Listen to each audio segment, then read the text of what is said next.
Bienvenidos y bienvenidas al podcast de Inventario.pro, un espacio donde explicamos historias reales de negocios que combinan las ventajas del mundo digital con el sector automoción. Esto es Motor Digital.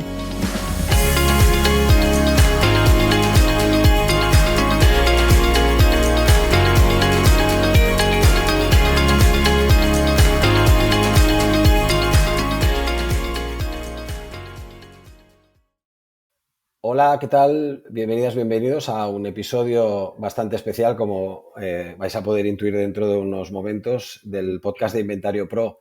Seguramente el episodio más tumultuoso en número de participantes, si no recuerdo mal, debe haber alguno que lo empata, pero explicaremos un poco qué es lo que queremos hacer y con quién queremos charlar en este episodio tan especial.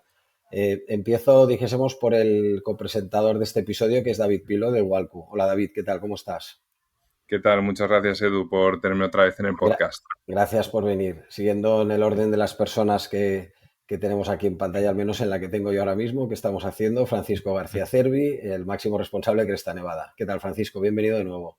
Muy buena, muchas gracias, Edu. Muy contentos de que estés de nuevo en el podcast, uno de los más comentados de todos los tiempos, a partir de gente que te viene y decía, aquel episodio, entonces había más gente que decía lo mismo del siguiente entrevistado, por la calidad de la exposición que tuvieron, Víctor Moy, de Grupo Moy, encantado, bienvenido de vuelta. Buenas tardes. Porque fue un episodio también muy chulo, muy bien explicado todo y con las ideas muy claras en vuestro caso y ojalá que hoy podamos también verlo reflejado, estoy seguro que sí. Y finalmente Enrique Lorenzana, otro episodio bastante comentado del episodio de Lobo BT, muy especialmente en la parte final del podcast, que fue toda una declaración de libre expresión muy apreciada por la gente, que dijo, oye, la gente habla claro. Entonces, ¿qué es lo que nos pone en común aquí juntamente con quien os habla? Pues yo estoy tan nervioso como el primer episodio, que lo sepáis. Nosotros lo que queríamos era hacer un episodio un poco distinto. Queríamos juntar All Stars, porque hay más All Stars en el mercado que no han podido venir al podcast, o como decía alguno de los tertulianos, no los hemos pillado en verano, pero vamos a grabar un episodio muy centralizado o muy focalizado en lo que es objetivo más rentabilidad. Y eso es muy amplio y lo vamos a ir diseccionando de la mano de los participantes. ¿Qué es lo que queremos? Pues con sus aportaciones y consejos, ir sacando consejos y información práctica para que un empresario que se dedique tanto a la concesión oficial como a la compraventa de coches pueda pensar que si lo pone en práctica mejorará su cuenta de resultados, pero no porque está en los libros y porque se dice en el mercado que funciona, sino porque funciona, porque lo dice la gente que ya lo ha hecho. Y evidentemente en negativo, ¿qué no hacer para no degradar la cuenta de resultados? Yo, si me permitís, abro el fuego, David, si no te molesta, y os planteo la primera pregunta ya directamente y luego iremos desgranando todo. Básicamente nos centraremos en qué puede hacer un concesionario compraventa para obtener más rentabilidad en forma de más leads, más conversión del lead a venta, más ventas, más margen por venta, mayor rotación del stock, menos costes operativos y cualquier otro factor que mejore la rentabilidad también lo comentaremos. Pero yo os comento y empiezo. Si un ratio, como dice Snap-on en sus informes de rentabilidad promedio de facturación bruta, de rentabilidad sobre facturación bruta, está en el 1,16%, entre el 1,16 y 2,24, es decir, el trimestre menos bueno de los últimos trimestres era 1,16 y el mejor trimestre, que fue el cuarto trimestre del 22, era el 2,24.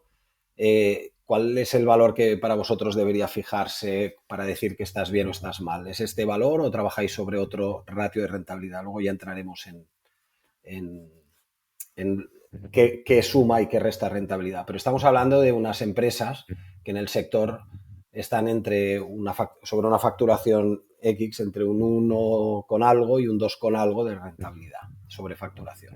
Francisco, Enrique o Víctor, quien primero quiera empezar. Bueno, la verdad que siempre analizamos datos trimestrales de otros años de crecimiento frente a otros trimestres. Nosotros no nos hemos solido basar en datos externos, pero que realmente no. La respuesta a la pregunta, si usamos esa base para compararnos, nosotros en nuestro caso utilizamos un poco las métricas que vamos generando. Ese número salía de una combinación de líneas de negocio, Sí, de sí, lo he vehículo visto. nuevo, vehículo usado, talleres, recambios, etcétera. Esos Creo que es números, muy diferente el VN al VO tan especializado, que la mezcla de VN y VO, es que creo que hay que ver lo que es el compraventa puro y duro con el concesionario tipo, con el concesionario que se especializa en el VO. o sea, en dos niveles de rentabilidad Varias distintos. ramas. Víctor, Enrique.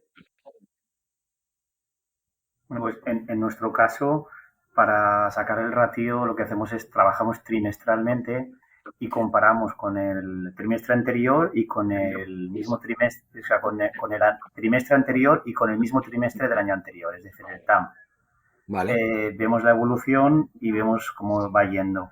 Últimamente es que estamos en un proceso que ahora mismo tenemos en marcha, lo que hemos hecho es integrar Power BI para sacar información un poquito más actualizada. Y eso nos permite, pues en lugar de tener esa información que seguimos sacando a final de trimestre, nos permite trabajarlo un poquito, aunque en teoría podría ser al día, pero a nosotros no nos sirve de demasiado. Entonces lo que estamos haciendo es sacando la información mensual y vamos viendo un poquito la evolución para ir midiendo los distintos KPIs y para ir, digamos, corrigiendo el timón sobre la marcha. No esperar a final de trimestre, porque sabes que es final de trimestre y un mes para cerrarlo y te plantas en 4 meses y medio después. Pasa a ser una lección de historia. Entonces es importante tener información, digamos, relativamente fresca. Entendido. Enrique. Yo por mi experiencia, yo siempre trabajo en marcas de lujo y el lujo siempre está trabajando con márgenes mayores, ¿no? El lujo normalmente está trabajando a partir de 2, por encima de 2 puntos, ¿no? Entonces, aquí hay una cuestión clara. He sido siempre un obseso del business management, de lo que es el control financiero de la rentabilidad de las concesiones, porque yo siempre he entendido que cuanto más dinero gana la concesión, más invierte en la marca. Entonces, yo siempre he luchado por tener porque mi red ganara cuanta más pasta, mejor, ¿no? Pues bueno, yo tuve años gloriosísimos en Maserati, por ejemplo, en el ejercicio del 15, el 16, el 17, que estuvimos moviéndonos entre un 3 y un 4, que fue una cosa realmente excepcional, ¿no? Entonces, en este dato que estáis dando ahora del 1,16 y del 2,24, es una media, evidentemente, y tenemos concesiones, pues aquí hay concesiones que están perdiendo dinero, ¿no? Sabéis que en este momento el proceso que está viviendo el automóvil es bastante complejo. Hay muchas marcas que están viviendo un proceso de transición al contrato de agencia, y en esa transición, por el camino, pues están quedando bastantes cosas, ¿no? Entonces, las rentabilidades, yo creo que en este ejercicio son cosas, o sea, la rentabilidad es una cuestión un poco que hay que mirarla con mucho cuidado, ¿no? Luego hay otra cuestión bueno, cuando se hizo este año Faconauto, la reunión de Faconauto este año, que David trajo eh, ¿cómo se llama David? ¿Eh? Spisak, David Spisak. David Spisak. Lo trajo, claro, y él vino aquí como el de Regreso al Futuro, ¿no? Viendo lo que iba a pasar este año, ¿no? Que ha sido, vamos, una cosa alucinante, porque claro, él empezó a explicar que ya en Estados Unidos ya había empezado a subir han empezado a subir los stocks, ya ha empezado la guerra, ya ha empezado las puñaladas por las operaciones, han tenido que empezar a gastar dinero otra vez en marketing, tanto las marcas como los concesionarios. O sea, ahora se empieza a notar ya que esa curva que nosotros estábamos diciendo al principio del año que iba a ocurrir, que era descenso en las carteras y ascenso en los stocks, ya estamos, yo creo que estamos más o menos en el cruce de esas dos líneas. Y claro, este año la cuestión de la rentabilidad está empezando a ponerse picante. Además, hay una cuestión, sabéis que cuando ha empezado la guerra de Ucrania, nosotros, los conductores de camión que hacen la entrega desde los puertos hasta los concesionarios, había un porcentaje altísimo de conductores ucranianos. Entonces está habiendo muchos problemas para las salidas de los coches. Entonces ahora hay coches que están vendidos, que paradójicamente, están parados en las campas, ¿no? Entonces, ahí ese es un problema de que ya no estamos ni con la crisis de los semiconductores, ya no estamos con tal, pero ahí hay una serie de coches que están ahí parados, que no se están pudiendo entregar, y claro, como lo que se está vendiendo ahora de lo que tienes en stock ya está empezando a bajar, ya está empezando a bajar mucho el precio porque empieza a haber mucha más oferta, la rentabilidad se está notando, ¿no? Entonces, claro, esto que estaba contando Víctor, que ahora lo están haciendo mensual, me parece totalmente lógico y Sí, una a mí medida también. que hay que hacer. No, pero por Claro. las actuaciones que tienes que hacer, que es verdad que el mes de reporte es el cuarto. O sea, tú estás Sí. cerrando los números trimestrales a mitad del cuarto mes y ya te Sí, planteas cambios que ya... pero es un lujo que lo que está haciendo Víctor es totalmente lógico, es que es un lujo que no te puedes permitir, o sea, tú no puedes esperar a 4 meses a tomar medidas, tienes que ¿Tú también hacerlo te mueves mes a mensual. mes, Francisco? ¿Tú también te mueves mes a mes? Sí, vamos, mes a mes y con presupuesto, vamos. A mitad de mes ya tenemos que saber cómo vamos a cerrar el mes. Con la previsión que puedas acertar de ventas, unidades arriba, unidades abajo y dejarlo todo bien amarrado. Vale. Como el número que os he dado yo provenía de la concesión oficial, de una combinación de líneas de negocio, y como tú, Francisco, estás metidísimo principalmente en el VO, pero conoces a muchos compraventas de VO también por tus puestos directivos en otras organizaciones, que luego si quieres lo comentas. ¿Cuál es el número de rentabilidad, el valor de rentabilidad que se suelen mover los compraventas en cuanto a promedio, con empresas parecidas a las que con las que conoces o tienes relación o las que compartís datos? O sea, el equivalente al 1,1, 2,2 que se mueven los concesionarios o casos súper potentes como tipo 3 que decía Enrique, vosotros... No sé exactamente ese dato de una forma generalizada. Este compraventa pequeño que realmente es vamos, no se puede analizar porque no es muy profesional. Mediano, el compraventa mediano, el compraventa grande, desde luego, no sé, me atrevería a decir que duplica los números que estáis hablando, ¿no? Duplica los números que estáis hablando. Luego, pues, el equilibrio pues va mucho en el mercado, ¿no? Porque digamos que la compraventa es mucho más flexible que el concesionario a la hora de gestionar el tipo de productos que vendemos, a la hora de los cambios de políticas comerciales en tiempo real. Sí, sí.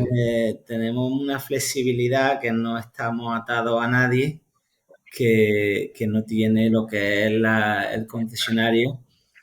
Y además muchas veces pues tiene demasiado el foco en el nuevo y eso es una ventaja para nosotros que fallan en el foco del VO. Entonces estaríamos hablando de un 3 a un 6, franjas razonables, más allá del 6 está súper bien y debajo del 3 no tan bien, sería algo así. Sí, los pocos datos de gente como con nosotros que conocemos, en líneas generales... Bueno, descartando los más pequeños, los medianos y grandes tienen estas cifras. Vale. Pues ya nos queda bastante acotado ese punto que es el... Muy bien. Luego hay dos definiciones, el compraventa que cuida la calidad y el que no. es la diferencia del que está en la parte superior de lo que has dicho y desgraciadamente el que la cuida está en la parte inferior, ¿no? Porque eso es otro punto para el compraventa. ¿En qué sentido? Pues bueno, pues la calidad son 2 puntos en tu cuenta de resultados. Si tienes calidad y cuidas la reseña y cuidas al cliente o va a volumen sin cuidar determinadas cosas. Pero hoy en día pueden haber compraventas medianos y grandes que no cuiden la calidad sin salir escaldados luego con la rentabilidad masacrada. Es que Yo no creo sé. que, Edu, no deberíamos de seguir en esta línea, ¿no? Tampoco nos vamos a crear enemigos. Ok. No, pero siempre habrán diferencias. Y siempre existirán, da igual, que sean pequeñas o muy grandes. Siempre las podrán haber. Pero aquí lo que se refiere pues, al reacondicionamiento, todas estas cosas. Pero creo que la parte interesante es el pequeño está manejando números mayores, ¿vale? Porque al final tiene una operativa muy simplificada, no tiene que transmitir el conocimiento, el saber hacer, puede llevar muchas operaciones él, o sea, una sola persona Ya. puede llevar pues un stock de 30 coches y hacerlo prácticamente todo. La parte interesante o el challenge, pues por ejemplo, que Francisco ha tenido que solamente vivir y llevar es cómo escalar eso y no perder calidad en los procesos. Hay muchas ruedas que pueden hacer que pierdas pues beneficios y que pierdas eficiencias cuando vas escalando y es complicado trasladar todo eso. Hace falta pues tener procesos, medirlo bien, pues como decía Víctor, a lo mejor mes a mes. Son muchas cosas que hay que medir y no son fáciles. No sé si, Francisco, quieres compartir a lo mejor alguna anécdota de algo que hayas implantado que te haya permitido pues, escalar o alguna dificultad en la que te encontraste que fuese en contra de tus resultados, según ibas. Bueno, cuando vendía 50 o 60 coches al mes, no sabía lo que significa un departamento de operaciones, ¿no? Y cuando empieza a vender cientos de coches, pues el departamento de operaciones que hacía 4 años que ni existía porque lo gestionaban los propios vendedores y la administración, pues pasa a ser la pieza más importante de tu organización, ¿no? Entonces es lo que has dicho, tienes mucha razón. ¿Qué es mejor? ¿Quedarte en los 80, 90 coches o crecer? Pues yo ahora no le diría a nadie que creciera. Pero cuando ya lo has hecho, ya tienes un volumen y ya tienes que hacerlo todos los meses. Por la estructura de gastos, vamos. Víctor es una figura que ya en su día a día, y además como interactuamos mucho con él, pues porque tenemos la posibilidad y el honor de darle servicio también, tiene muchas ideas de optimizar y tal. Luego las pones en marcha y te van dando resultados, Víctor. Es todo lo que haces, porque tú también buscas escalar. Entonces, ¿te pasa lo mismo que a Francisco, que hay como un umbral a partir del cual las cosas no se pueden hacer como se hacían antes y tienes que reorganizar profundamente la empresa para atender las líneas de negocio, ¿no? Sí, ¿Es el mismo problema? Sí, totalmente de acuerdo. Ahora, lo que nosotros llevamos tiempo detectando y ahora el tiempo nos está dando un poco la razón es el tema de la rapidez en los procesos o en las operaciones, lo que estaba comentando Francisco. Y es que hasta, digamos, desde el COVID, los costes financieros bajos, los coches subiendo de precio, en ese escenario igual te daba tardar 30 días que 300 días en sacar el coche. Es más, lo podías limpiar con un cepillo de dientes, daba exactamente igual. O sea, cuando lo sacabas le ganabas dinero. Conforme las cosas se van normalizando, pues tienes que volver otra vez a momentos pre-COVID, es decir, a ser eficiente en esos procesos. Por eso es que de hecho con Edu andamos trabajando con distintos, digamos, workflows y proyectos para ir mejorando ese proceso. Nosotros concretamente para el VO hemos tenido que montar una especie de fábrica de VO para intentar rebajar ese tiempo de reacondicionamiento de los coches y para que nos salgan en el menor tiempo posible. A mí, la verdad es que me encendió un poco la bombilla el señor este que comentabais, el inglés, que me presentaste, Edu, que fue una caña cuando nos explicaba que en Inglaterra tardaban, el tiempo medio era entre 15 y 30 días de periodo medio de tenencia de Sí, vehículos. esta es la ponencia que hizo, creo que se llamaba Goldblatt, que es el que trajo BCA en el Congreso de Faconauto. Gobold, Ian. Ian Sí, Ian Gobold. Gobold. Sí, que era la caña. Entonces sí, que es en plan súper nos agresivo. dimos cuenta de lo atrasados que estamos todavía en España en este sentido, ¿no? En el sentido de que no tenemos esa sensación de que el vehículo usado quema. Tendríamos que tener esa sensación de que quema y según entra tendría que salir pitando. Entonces nosotros no tenemos esa realmente tanta sensación de urgencia. Desgraciadamente, desde los últimos 4 meses aproximadamente, los tipos, 4 a 6 meses, los tipos se han disparado. Las redes de concesionarios oficiales hemos multiplicado los costes financieros por una burrada. O sea, ya lo estamos notando en nuestros BMs de una manera importante. Y los concesionarios que tienen más dependencia financiera, pues todavía más, me imagino, no lo conozco, pero en el mundo del VO, pues será igual, que está saneado y tira poco de póliza, pues poco lo habrá afectado. Pero el que tiene un negocio, digamos, que tiene que estar plenamente basado en parámetros financieros, se le estará comiendo por los pies la rentabilidad. Por eso es tan importante tener unos procesos muy bien montados y apoyarte en empresas externas que te ayuden a hacerlo. ¿Vale? Que intentar hacerlo todos nosotros, pues la verdad es que eso no es una quimera, eso no va a ocurrir. O sea, tienes que basarte en gente que sepa hacerlo, distintos procesos y luego tener un poco las ideas claras de cómo unificar todos los distintos procesos que te llevan a que agilices el tiempo de permanencia de tus usados en casa. Víctor, ¿nos podrías dar un ejemplo de algún proceso que hayas externalizado? Pues mira, por ejemplo, el tema del reacondicionamiento, nosotros a pesar de hacerlo,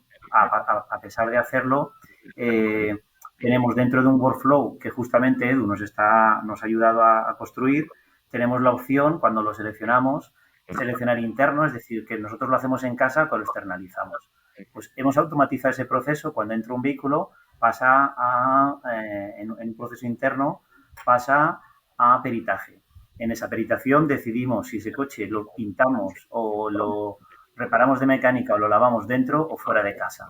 Y tenemos una serie de proveedores que están automatizados. Entonces, lo que hacemos es, tenemos exactamente un mapa de dónde tenemos todo nuestro stock, qué tiempo va a tardar en salir, y nosotros tenemos el mapa de exactamente de qué podemos disponer ese mes para venderlo rápidamente.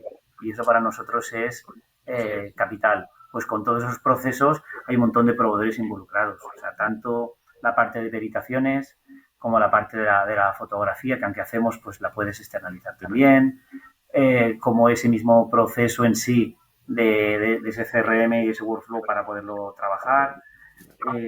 ¿Qué más? Hay un montón más. Una serie de automatización de contactos, ¿no? Trabajamos también con software que automatiza los contactos a los distintos agentes, es decir, que avisa a los talleres externos o avisa a nuestra gente de repuestos de pedir material o avisa a la gente que está trabajando con Inventario Pro, por ejemplo, para también poner los coches en preproducción para que salgan antes. Es decir, todo está un poco pensado y rodado para ir moviendo el stock rápidamente. Porque eso es, desde luego, para mí, está siendo el mayor dolor de cabeza y creo que lo va a seguir siendo durante por lo menos un año más hasta que acabe de cerrar esos procesos. Ahora es mi obsesión, es sacarme los usados más deprisa. Y la verdad es que la parte buena, la parte de esperanza que os puedo decir es que una vez montas ese proceso te da igual si lo haces para 10 que para 10.000. O sea, una vez tienes el proceso montado da igual el volumen. El volumen deja de ser importante. Sí, sobre todo todo si lo tienes externalizado, ¿no? ¿Qué valoraste a la hora de decidir externalizar el reacondicionamiento del vehículo versus hacerlo en interno? Porque entiendo que al principio tal vez lo hacías de forma interna, ¿verdad? Con un volumen... Sí, somos españoles y humanos. Entonces nosotros tendemos a pegarnos la 4, 5 o 10 veces hasta que tenemos que externalizar. Nos cuesta mucho externalizar a los españoles. Pero, bueno, al final todo llega. Te das cuenta que si no le dejas, por muy bien que tú sepas hacer algo, tienes que tener en cuenta que tu tiempo también es muy valioso. Y aunque tú lo sepas hacer, es mucho más mucho más efectivo externalizarlo, porque al final te deja que tú centres tu esfuerzo en lo que tú sabes hacer mejor, que en este caso es pues gestionar. Sí. Y en el caso de Francisco, por ejemplo, ¿vosotros externalizáis alguna parte del proceso de reacondicionamiento o preparación del vehículo o lo hacéis todo en interno? Todo lo tenemos externalizado. La limpieza en algunas ciudades no, porque tenemos una escala según el volumen de la ciudad de ventas, pues vamos metiendo procesos. La chapa de pintura la tenemos 100% externalizado. En algún caso, pues entramos en el accionariado de nuestros proveedores para controlarlo un poco, pero chapa de pintura está 100% externalizado. Y la mecánica, pues depende un poco del volumen de la ciudad, igual que la limpieza. Y luego, pues además, me ha resultado gracioso que nosotros dentro de operaciones también tenemos lo que es el proceso fábrica, que es el que controla pues desde la recepción del coche, la acreditación y a qué velocidad vais cada coche, ¿no?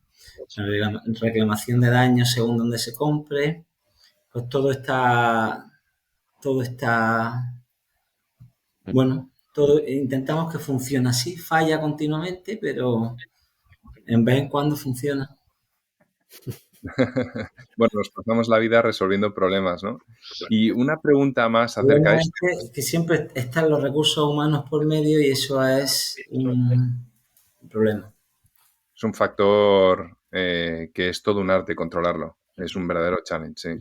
Y una última pregunta acerca de esto, y volviendo un poco a la pregunta inicial de la rentabilidad, ¿bajo qué circunstancias se os ocurre a vosotros que sería apropiado tener internalizado ese reacondicionamiento del vehículo, chapa, pintura, etcétera?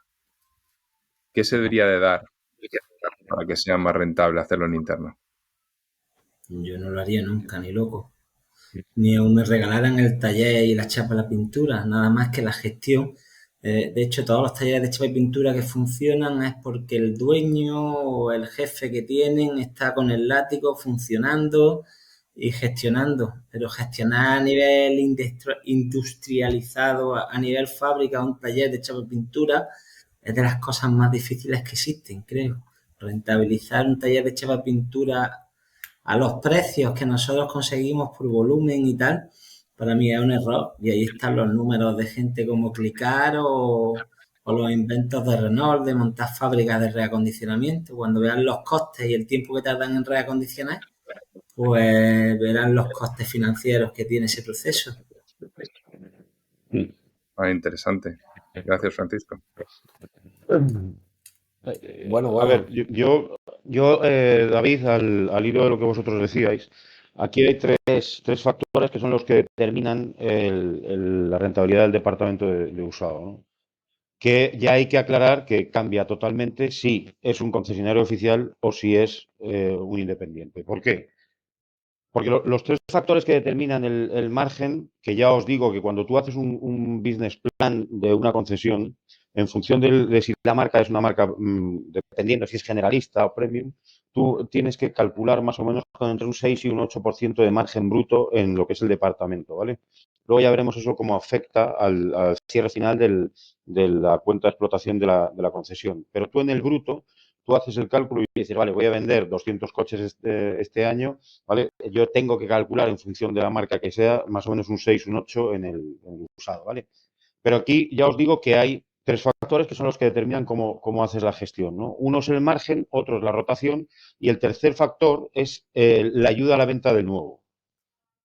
¿Qué ocurre? O sea, Francisco, por ejemplo, nunca tendrá el problema de tener que bajar el precio de un usado, de una retoma, para poder vender un nuevo. Víctor sí. Entonces, hay muchas veces que tú tienes que perdonar el bollo por el coscorrón. Y entonces, si tú quieres sacar un coche nuevo que te lleva en la póliza 6 meses, que te está comiendo los intereses, a lo mejor tienes que coger al responsable de VO y decirle, amigo, en este no vamos a ganar. Y tú tienes que coger y bajar el margen de ese coche para poder sacar el nuevo. Entonces, es un factor que afecta determinantemente al margen de las concesiones, o sea, de los departamentos de VO en las concesiones de marcas oficiales, ¿no? Entonces, claro, si a eso le añades nada más el factor que ha dado Víctor, de cómo está en este momento el coste del dinero, tú tienes que andar haciendo un encaje de bolillos tan brutal que es que tienes que estar moviéndote, tomando decisiones a diario. O sea, tú, por ejemplo, si tú tienes en tu plantilla 25 productivos en taller que en este momento no tienen trabajo, tú seguramente decidas que el trabajo que tienes ahora en los usados lo vas a hacer en interno. ¿Por qué? Porque tienes a los mecánicos tomando el sol. Entonces, tú tienes que darle trabajo a tu gente y esto lo tienes que hacer dentro. ¿Por qué? Porque estás tomando una decisión que afecta a toda la cuenta de explotación de la concesión. Entonces, la cosa es súper compleja. Además, aquí hay otra cuestión. Tú al final dices, yo este año cuánto quiero facturar en el departamento de usado. Quiero facturar 12 millones de euros, ¿no? Entonces, ¿cómo lo hago? Facturo 12, o sea, le doy una vuelta al stock y vendo 12 millones de coches, o le doy 6 vueltas al stock, vendo los mismos 12 millones, pero resulta que lo que tengo son unos costes financieros de 2 millones. ¿O qué hago? Todavía lo hago mucho mejor y hago cosas como la que dice Víctor, ¿no? De correr y sacar los coches, intentar sacar los coches lo antes posible, y entonces voy a intentar acortarlo lo máximo posible y voy a reducir ese tiempo al máximo y voy a llegar a eso, a un mes, imagínate, ¿no? Un mes. Y entonces resulta que con el coste financiero de 1 millón, tú estás consiguiendo hacer la facturación de los 12 millones. Es tan complejo. Es tan complejo. En la escuela americana y toda la lectura que puedas hacer y todo lo que están diciendo es ir rápido.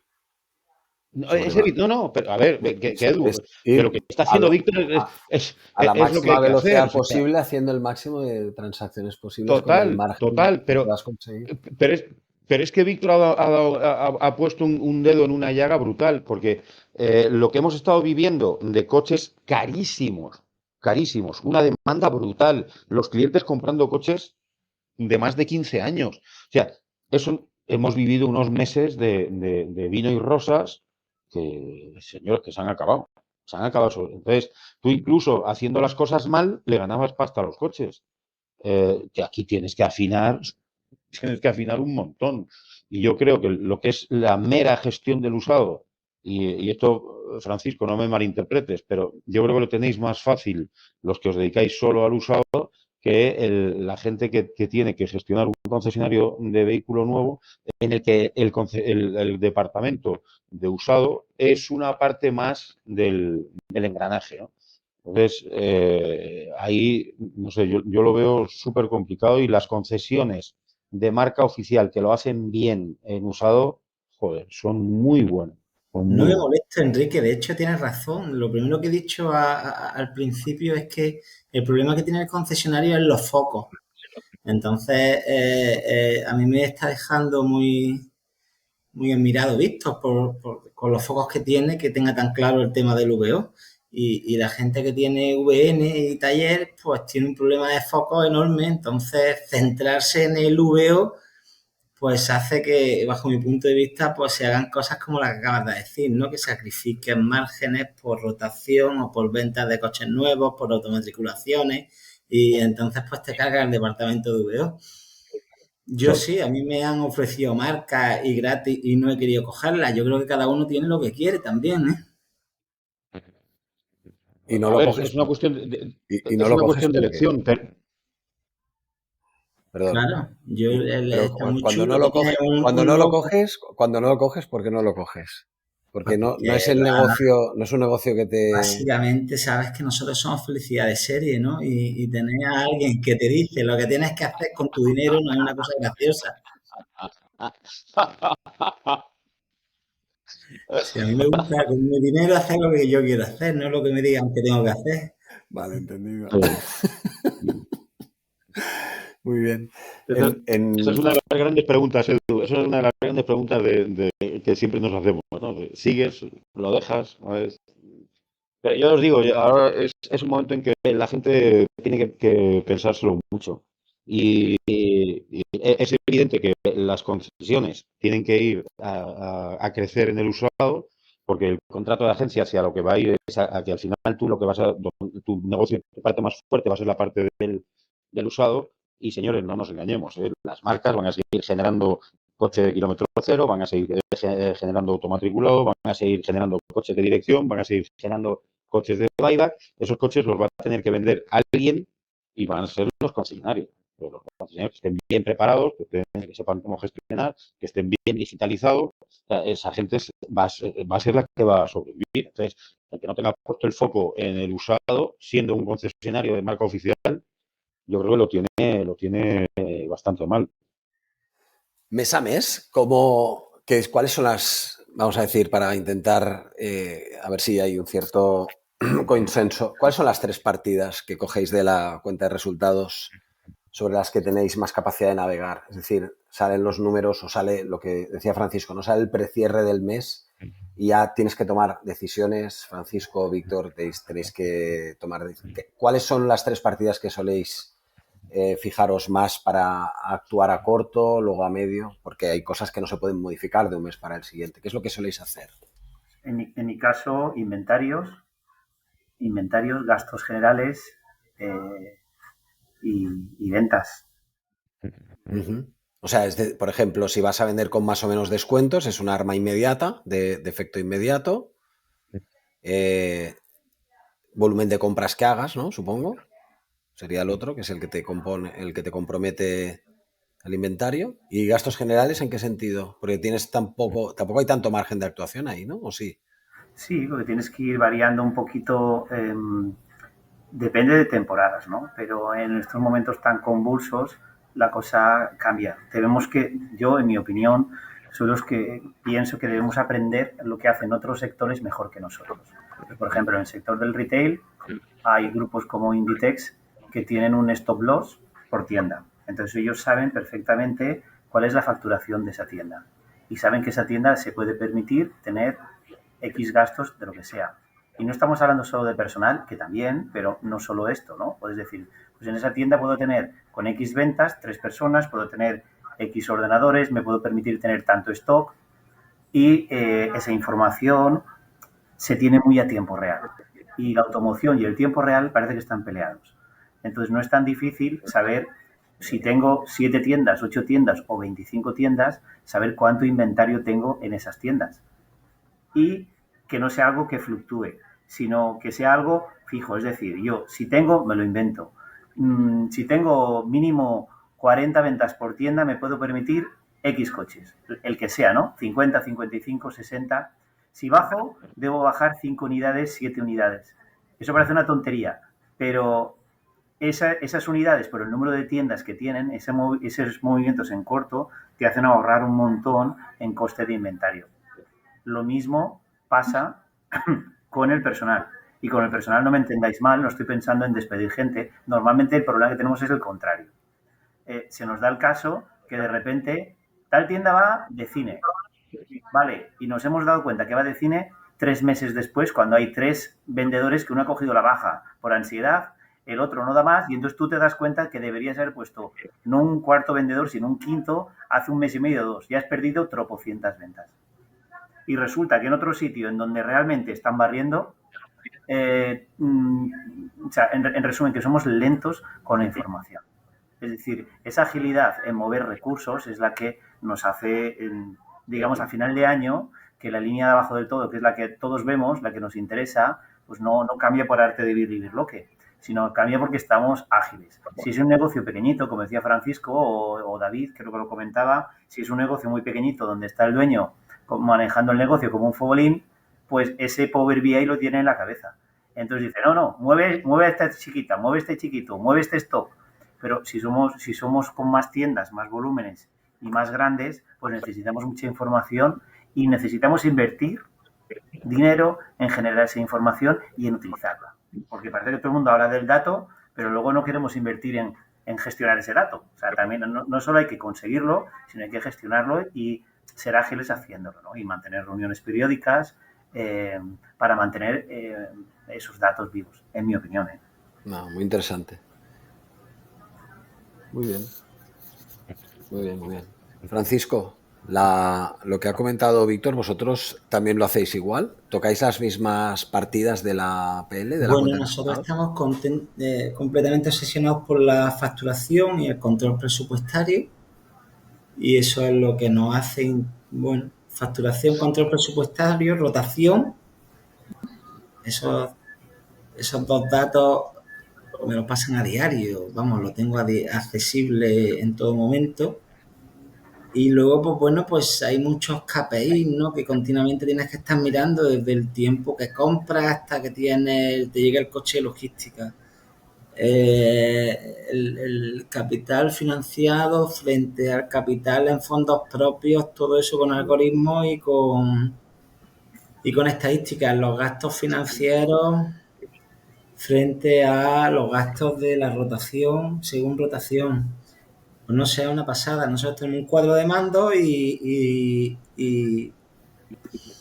como nos equivocamos continuamente, pues vamos metiendo otro KPI, ya morimos de KPI a veces, porque no sabes realmente todo, pero realmente facturación, control del presupuesto que nos marcamos trimestralmente y mensualmente, y mucha rotación, ¿no? O sea, estamos completamente obsesionados con el tema de la rotación.